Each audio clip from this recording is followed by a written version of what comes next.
Tech Hub for a smarter you. In Lagos State, there are 8 million commuters struggling to use 75,000 registered commercial buses, also known as Danfo. This is according to Lamata.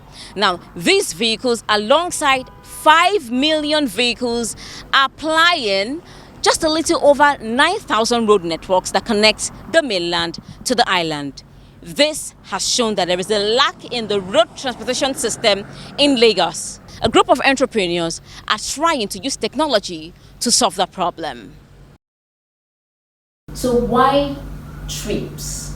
The first part of it came from a place where things became very bad after I left banking, because I went into agricultural space where they didn't just work. All my funds went down the drain, and I need to do something else that can give me daily income, first and foremost. And where I saw was the transportation space, where when I started the rickshaw business, where I have to drive the keke mara myself, yeah, it sounds strange when I tell people that, but it got to that bit where I needed to know how it feels like.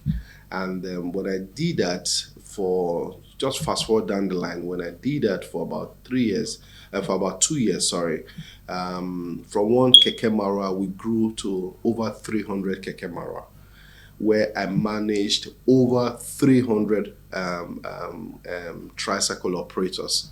Those guys are really erratic, So from not getting anything, you're doing a lot of turnover, you're doing a lot of management, managing temperaments here and there and all of that. Was that in Lagos? This is Lagos, around the Ajah axis, Bagdore axis. I kept on having meetings with them, having strategy on how to just put structure in place to make this guy more sane and run the business. Today, most of them still call me today. But again, I have to exit that business when the ban on Keke happened. The focus for me was around migrating this, transiting into the bus space. All right. So when I was driving this Keke, I also added the Korokbe buses. At some point, when we exited Keke, we went to Korokbe. So when I did Korokbe, once again, I have to drive this Korokbe myself. So I always want to be part of it before start managing people. And when I did the Korokbe, that was when I was not getting feelers from people that, okay, we just wish one day we'll have an air conditioner buses that will move people, blah, blah, blah. When that happened, the first person that came to my mind, because I've never been into the tech startup space before, so the first thing that came to my mind was, because I needed a strategic partner to scale, was Onyeka Akuma. Now, I wasn't looking more at moving people from one place to the other with their personal cars and finding better ways of doing that. I was more interested in how to move people in masses. And then one particular day, I made a trip back to Lagos. That was on the 18th of January, 2019. And I flew in from Qatar. I had a meeting in a place called Apapa in Lagos. And I landed at International Airport by 8:15. My meeting was by 10. Now, if you know Lagos, this was on the Friday. It's almost impossible for you to make that meeting. So I left the car. I used 2 bikes to get to the meeting. I finished the meeting. For me to get to the next meeting, which was now on the island in Oniru axis of Lagos, I had to take the boat like people would do from Apapa to CMS. Then from CMS, the guys I was working with at that time said, let's try the bus. Now, I hadn't used a bus in a while, but that day, they convinced me to do that. And getting on that bus and driving from that place to Oniru, just experience what the bus was like. I had a panic attack. I couldn't imagine the state of buses, how bad it was. The driver was all muscle and steel and pushing that vehicle. We got into traffic. I was sweating. I could see all the metal sticking out in the bus. It reminded me of antitetanus injection. I was just in that place where I was like, why do people go to the office on a daily basis, putting on a white shirt and a red tie? And if they can't afford a car, and they can't afford the ride-hailing apps, this is the only option they have, and this is the state it's in. So that shock that day, I reached out to Johnny and he came to my apartment the next morning. And I started talking to him about my pain. I was started talking about the transportation space because he had done something already in the transportation space with his rickshaw startup. So that in itself gave birth to the idea. There's shortage of supply in the industry today. As is recorded, they will have just a little bit over 150 buses that are even registered to move people, and you have over 9 million people commuting. How do we solve the problem? We discussed about it, sat together, brought two other co-founders, and I became one of the some of the co-founders, and the journey started from September 11, where we have now created a platform that from the comfort of your home, you can have access to a number of buses coming to your bus stop. Choose your preferred bus stop and startup point and end point. You can book your bus on the app, make payment, and also access the buses. The bus driver will know the estimated time of arrival it will take to get to you. You also will need the estimated time of arrival to take the bus to get to you. What has the experience been like? I think one of the things I've learned is irrespective of where you find yourself, if you create something that people find valuable, if you create something that people need, if you create something that people can't live without, you will stand out always, irrespective of what part of the world you find yourself in. And that has been our experience for us in Treepz. We started out with buying brand new buses, 17 of them. All 17 buses, because this is a novel idea and something no one else has done before, people were scared to use the system. And we got to a point whereby all 70 buses in a day were just moving 5%. And we were worried to the point where, like, have we gone into the wrong business or something? We kept on pushing marketing organically and via the social media platform.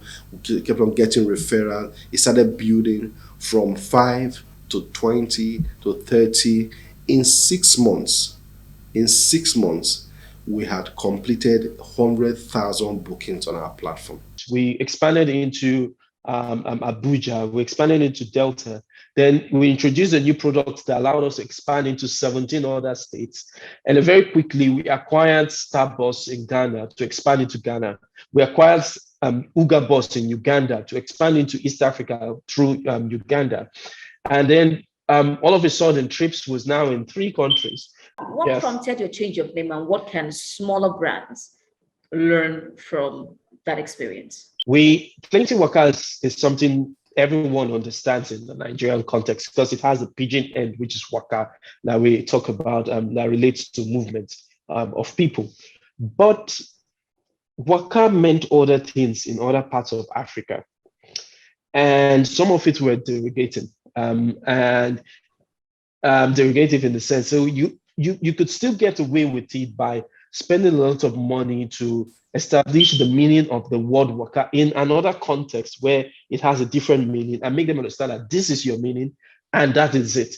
But we were already contemplating changing that word to waka because 4 months before that, we got into an accelerator program. And it was a Canadian managing director that said, hey, I just Googled the meaning of waka. And I saw something, and is that what you're plenty of this? Like this thing that means something else on Google. If you check waka on Google, what it means something else from what Nigerians refer to it. Waka means movement in Nigerian pidgin English. So what we did was we're in the process of acquiring a startup in Ghana called Starbus. And immediately, even in Ghana, we understood it wasn't going to fly. We said to ourselves that we had to change the name. Everybody came together. We had the team putting hands together. Everybody started asking ourselves questions. We came up with 120 names that were going to be substitutes to the word Plenty Waka. And eventually we landed at Treepz as the new name.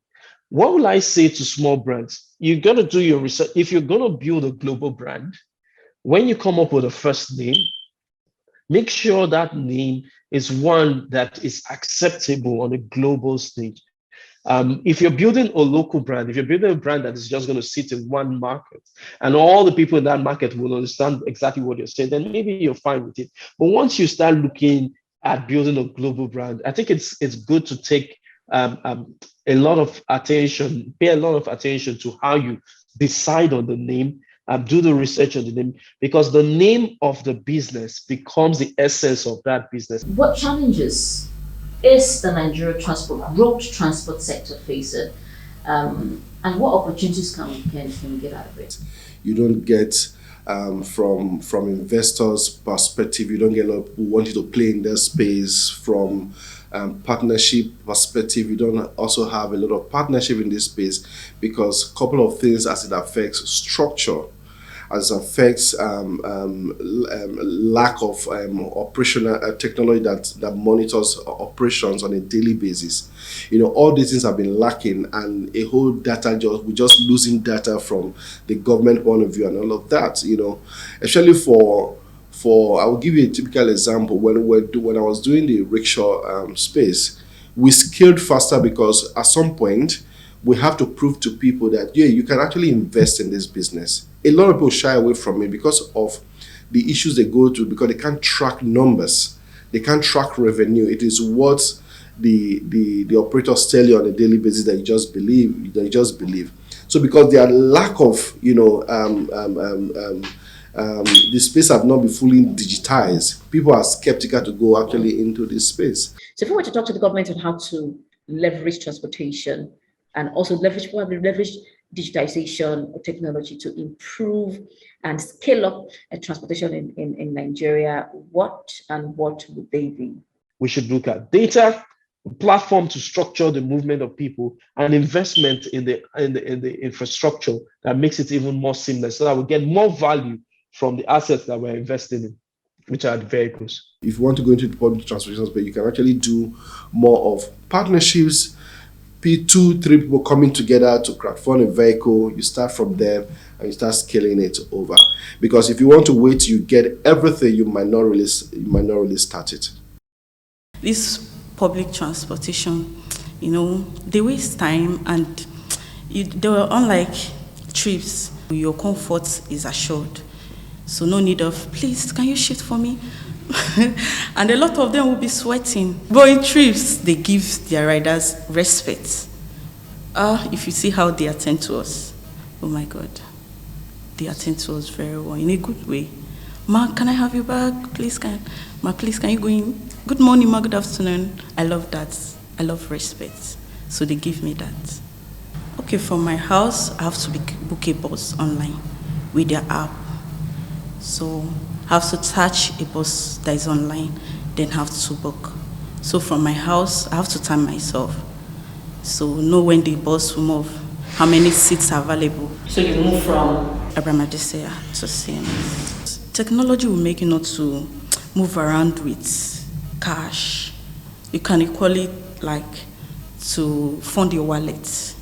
At home, you fund your wallet, you go with your phone. So can easily book online, unlike using money to pay. When maybe you want to bring out money from your bag, they will be looking at your bag. How much is this woman carrying? All that. So that was very rowdy. Now this is it's sweet, because here you can stand at the bus stop, make a request, and just wait for your bus to come and pick you. But then you have to, even if the bus comes, you have to fight to get in. Then when you pay, you might not get your change. And then you get talked to anyhow by, the conductor. You get treated. And then if you forget your stuff, forget it, that's gone.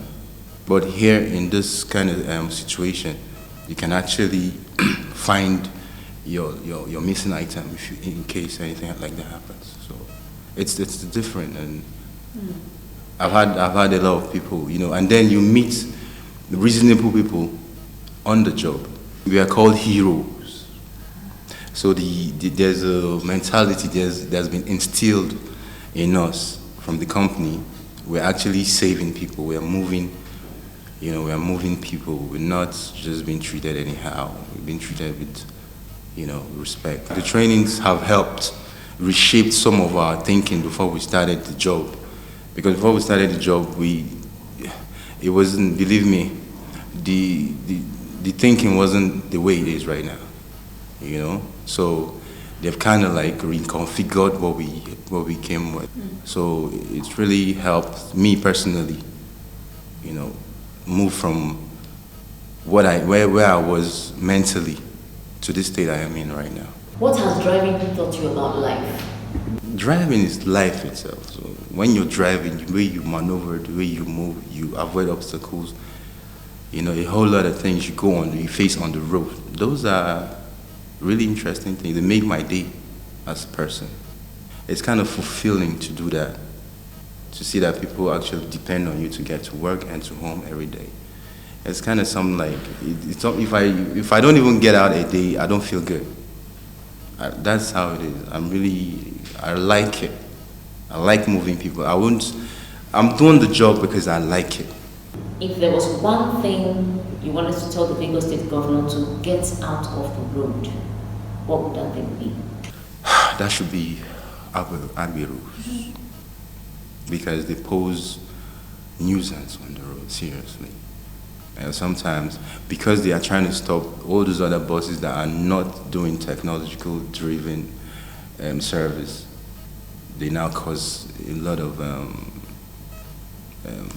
distractions on the road that might cause, you know, a lot of trouble. So how does it feel to not be disturbed by those guys? Thank God, because it's not funny. You can see how they wrestle those guys. Sometimes it's not funny when you see those kind of scenarios. So I'm just glad that I don't have to face that.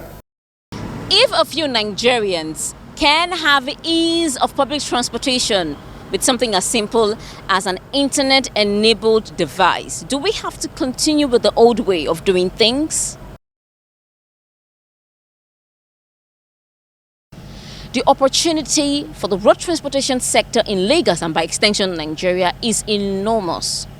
All that is needed is for the government to create an enabling environment for sector players to come together to ensure technology is used to make road transportation system in Lagos easy for commuters.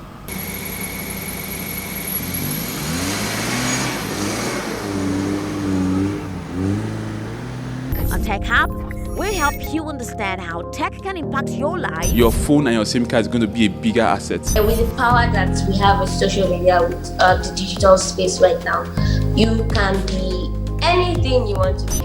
Tech Hub, for a smarter you.